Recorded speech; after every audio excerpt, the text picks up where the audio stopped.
Olá pessoas, tudo beleza? Eu sou o Douglas e você está no mundo dos caçadores. Prontos para mais um Analisando o Hatsu dos inscritos? Eu estou pronto, eu espero que vocês estejam. Mas antes, deixa eu dar uma notícia triste aqui, galera. Infelizmente e oficialmente, eu estou encerrando o envio dos Hatsus aqui pelo YouTube, galera. Todos os que já foram enviados eu salvei até a semana passada, eu salvei todos.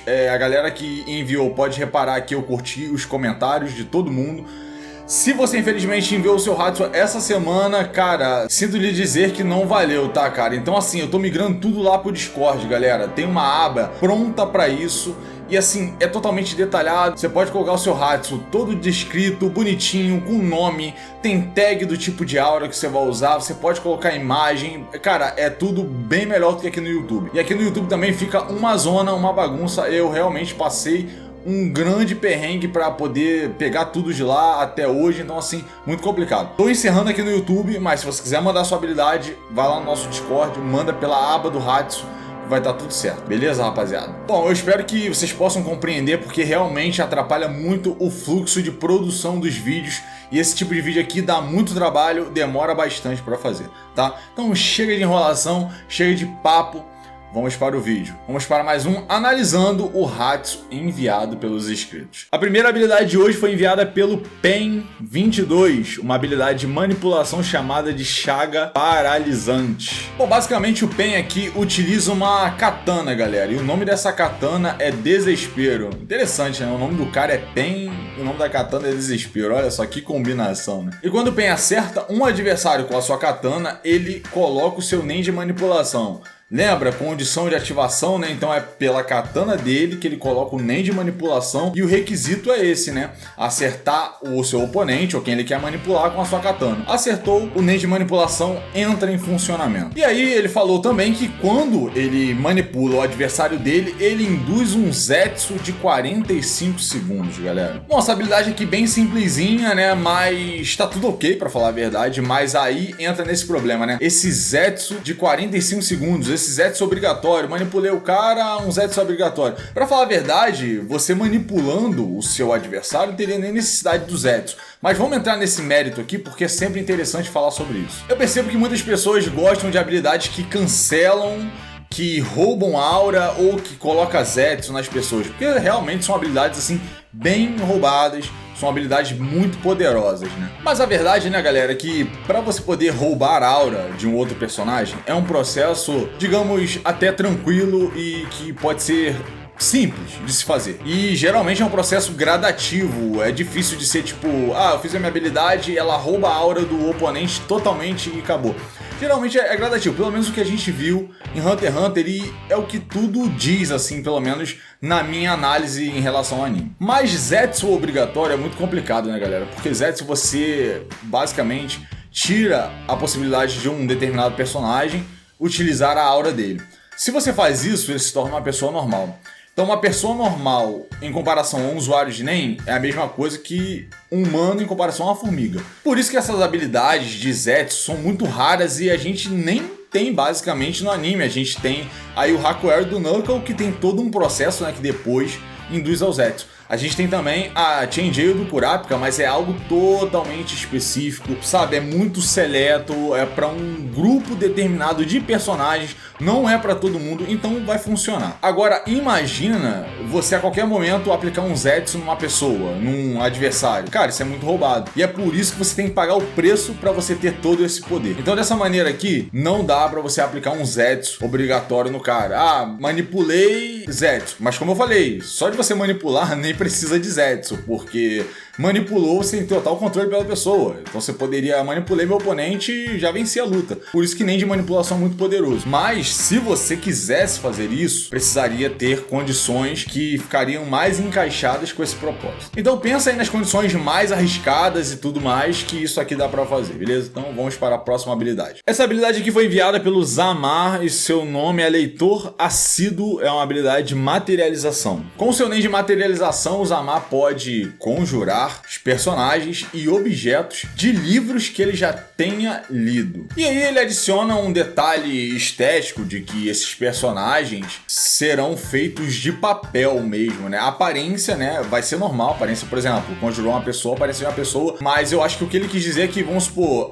destruir essa conjuração, você iria ver ali que é meio que feito de papel. É uma parada mais estética, eu acredito que não acrescenta em nada na habilidade. Foi um detalhe que ele colocou na habilidade aqui. Porém, como toda boa habilidade de materialização, o leitor assíduo tem algumas condições que precisam ser alcançadas. Vamos lá. A primeira é que para que o usuário possa usar a sua habilidade em um livro, ele precisa já ter o lido por completo antes. Não precisa ser exatamente o mesmo livro físico que ele leu, apenas ser uma cópia com o mesmo conteúdo já basta. Para invocar o objeto, é necessário que o usuário leia em voz alta um trecho que descreva o referido objeto. 3. O usuário só pode invocar um objeto por vez, independente se for do mesmo livro ou outro. Se ele quiser conjurar um objeto que ele já tivesse conjurado anteriormente, será necessário relê-lo em voz alta. Os objetos permanecem existindo enquanto se mantiverem dentro de um raio de 10 metros do usuário. Caso saiam desse raio, eles terão 5 minutos até desaparecerem e o usuário terá que relê-lo novamente. 5. Personagens da história também podem ser conjurados, entretanto, não obedecerão os comandos do usuário. Ao invés disso, só cumprirão a última ação que foi lida pelo usuário ou o mais próximo possível que conseguirem disto. Um exemplo, então o cavalo correu para o norte. Uma vez que o cavalo for conjurado, ele só irá nessa direção, até que um obstáculo o impeça ou até seu progresso não seja mais possível. E guys, essa condição aqui eu tenho que aplaudir. Isso aqui eu gostei pra caramba, parece muito mesmo com a habilidade de Hunter x Hunter. Essa falta de controle do que ele tá conjurando são coisas que a gente vê em Hunter x Hunter. É claro, né, gente? Há personagens que fazem tudo milimetricamente, tudo certinho, tudo mais. Mas tem personagens, principalmente os que usam materialização para poder conjurar as coisas, esse tipo de coisa pode acontecer e é muito legal. Por exemplo, a Shizuko, né, que aspira as coisas e ela não faz ideia para onde que essas coisas vão. Isso aqui é muito legal mesmo. 6ª condição, os personagens irão desaparecer caso consigam terminar sua ação. Algum fator externo os atrapalhem ou saiam do raio de alcance do usuário, que é 10 metros, até o próprio usuário escolher desativá-los ou troque por outro objeto. E 7, destruir os livros fará os objetos desaparecerem. Bom, para falar a verdade, essa habilidade aqui tá muito completa. Eu gostei bastante, eu acho que ela tá bem equilibrada. Eu acho que habilidades nem são assim mesmo. Não é um misto só de vantagem, né? Elas têm as suas desvantagens. Habilidade de materialização, de especialização, tem muito disso. Os requisitos que têm que ser ativados, as condições e tudo mais. E a dificuldade de realmente você ter que lidar com essas adversidades de uma habilidade dessa assim. Cara, eu gostei bastante. E aquilo, né? Eu particularmente, quando eu olho uma habilidade NEM, eu curto pra caramba identificar os defeitos da habilidade, porque isso é muito maneiro. O exemplo mesmo é o Skill Hunter do Crollo, né?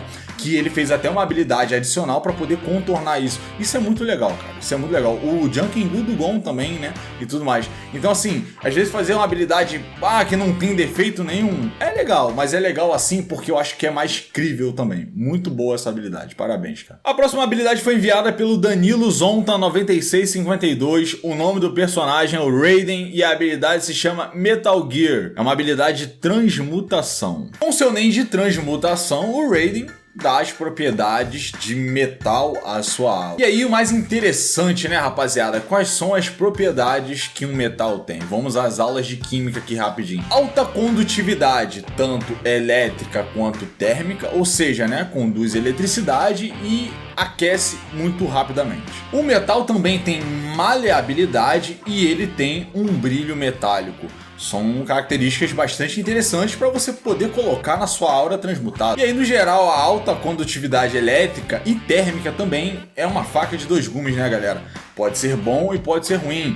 Por exemplo, se ele lutasse contra o Killua, poderia ser um grande problema, porque basicamente o Killua iria counterar ele com bastante facilidade, já que é eletricidade contra metal, ia ser doideira. E aí a gente tem algumas sub-habilidades aqui pro uso da sua aura transmutada em metal. Bom, a primeira é a parede de metal. Basicamente, com a sua aura transmutada, né, com as propriedades do metal, ele consegue fazer uma grande parede de metal, né? Enrijece a sua aura e consegue aí se defender.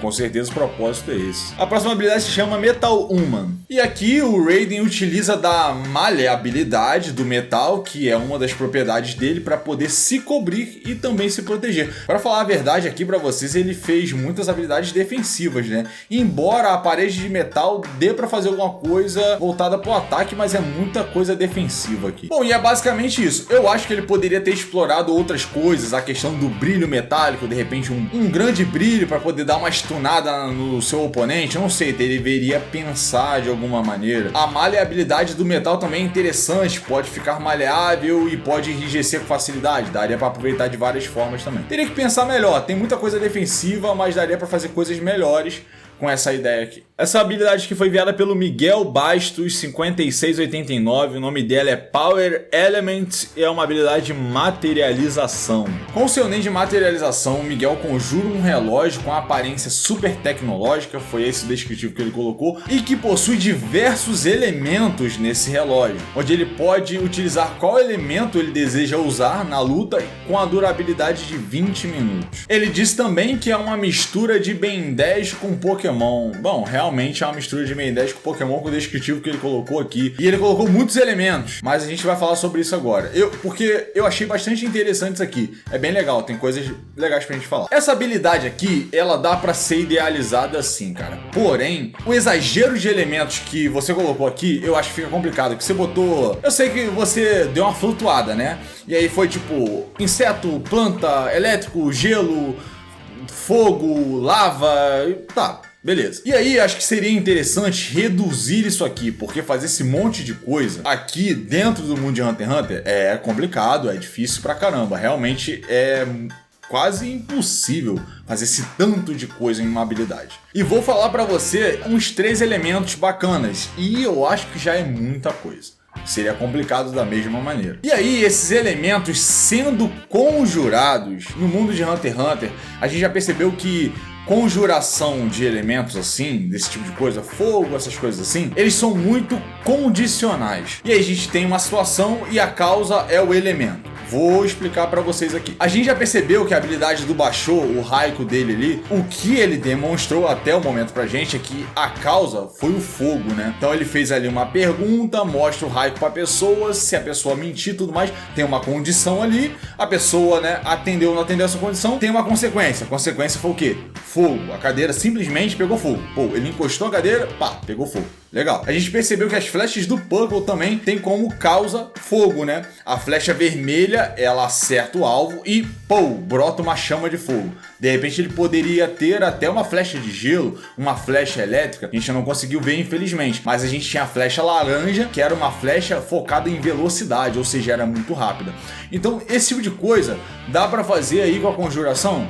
Dá pra fazer. Só que seria uma coisa mais, né, condicional aí, com um resultado em cima do elemento escolhido. Por exemplo, você poderia utilizar o seu relógio e aí, entre esses 3 elementos, vamos supor, eletricidade, fogo e gelo. E aí seria aleatório o elemento que poderia ser selecionado no seu relógio e você teria um tempo para poder utilizar esse elemento. E aí seria em cima de uma condição. Vamos supor, tô falando uma coisa bem básica. Ah, eu acertei o meu adversário, um soco nele e em seguida brotou uma chama, ou então um gelo, tá entendendo? Em cima disso. Estou trabalhando em cima do que a gente viu no anime até o momento. Mas, se você quer trabalhar com elementos e coisas do tipo, eu iria sugerir para você utilizar a transmutação aqui também, que aí você consegue mexer nos atributos desse elemento, né? Então você conseguiria botar um fogo muito melhor. Só que aí, qual o problema? Você tem que escolher apenas um. Você poderia botar um fogo super legal, um gelo muito bom, uma eletricidade muito boa, como a gente vê com o Killua. Só que transmutar muitos elementos seria muito complicado. E como eu já falei, não tem nada na obra, mas tudo indica que você tem que escolher um. Você não tem essa de, pô, vou transmutar fogo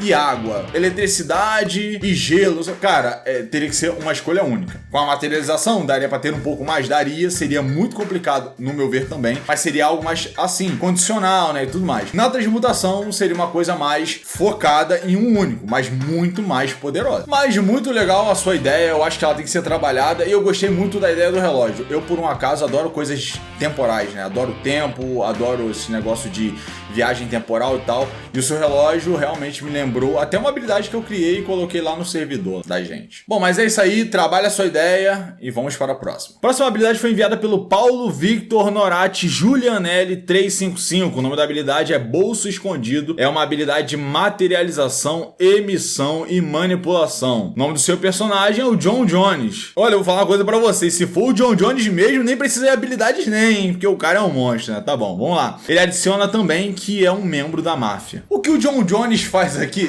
Cara, desculpa, o John Jones é engraçado. O que o John Jones faz aqui é criar uma abertura dimensional no seu bolso. No caso da sua calça, acredito eu, já que é um membro da máfia, né? E com o seu NEM de materialização, ele conjura um espaço totalmente materializado. E com certeza vocês fizeram um paralelo aí com a habilidade do 9, né? Que cria uma entrada ali dimensional que leva para um local materializado. No caso dele aqui, ele colocou no bolso dele.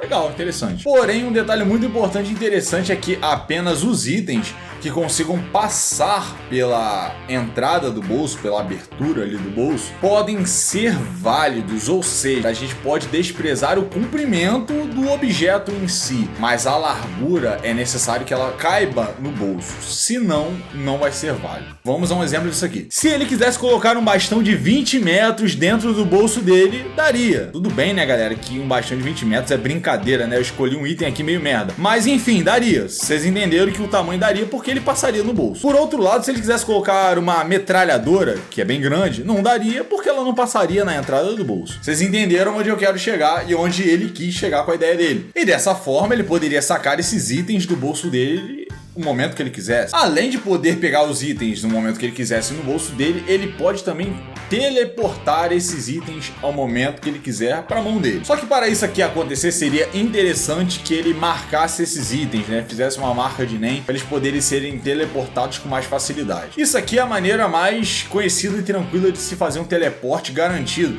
Porém, a gente já viu que o Crollo utiliza um teleporte sem nada, né? Ele simplesmente teleportou o Nobunaga de lugar lá naquela treta entre Nobunaga e o Hisoka. Pode ser algo do tipo, é porque realmente é complicado. Um teleporte assim do nada daria como o do Crollo, né? Mas acho que o mais garantido seria fazer uma marca de NEM mesmo. É claro que vocês perceberam que bastaria o John Jones aqui desmontar os itens e colocar no bolso dele, né? Por exemplo, peguei uma arma, uma 9mm, coloquei no meu bolso, ela não cabe. Vou desmontar ela toda e vou jogar as peças dentro do meu bolso. Tá tudo certo. E para poder contornar isso daqui, o que ele faz? Tira esses itens todos desmontados lá do seu espaço conjurado e com seu NEM de manipulação ele controla eles para poderem se encaixar e se montar automaticamente. Bastante interessante também. E aí foi como eu falei, né? Suponhando que ele tem as peças de uma pistola, ele teleporta essa pistola toda desmontada aqui para ele, com o NEM de manipulação ele monta ela automaticamente. É uma maneira de fazer isso. Habilidade muito interessante, o bolso escondido, acho que tem bastante aplicabilidade. Para um personagem da máfia cairia muito bem. Eu acho que para qualquer personagem, ainda mais que os personagens da máfia têm um caráter meio duvidoso. Não estou falando que o seu personagem tem, mas a gente já viu que é meio sinistro ali as coisas. Então é isso aí, parabéns pela sua criação e muito obrigado por ter enviado ela para cá. E galera, essa foi a edição número 8 do Analisando o Hatsu dos Inscritos. Eu espero que vocês tenham gostado. Pô, parabéns aí, galera. Ideias muito legais. No geral aqui, algumas ideias que precisam ser trabalhadas, mas muito legal. É sempre muito bom ver a criatividade de vocês. É muito bom ver que vocês pensam de maneiras muito diferentes. É legal. Tem muitas habilidades que se parecem, mas vão para um outro caminho no determinado momento. É muito legal, galera. Bom, no mais é isso. Se vocês puderem deixar um like nesse vídeo, ajuda demais, galera. O like de vocês aqui é importante. Esse tipo de vídeo demora pra caramba. Não é fácil de fazer. Ajuda demais. Aproveita, se inscreve nesse canal aqui que é totalmente focado em Hunter x Hunter, que tem 3 vídeos por semana. Totalmente focados em Hunter x Hunter, é claro. Bom, então é isso aí. Agora eu vou indo, mas eu te espero num próximo vídeo aqui no Mundo dos Caçadores. Valeu, galera!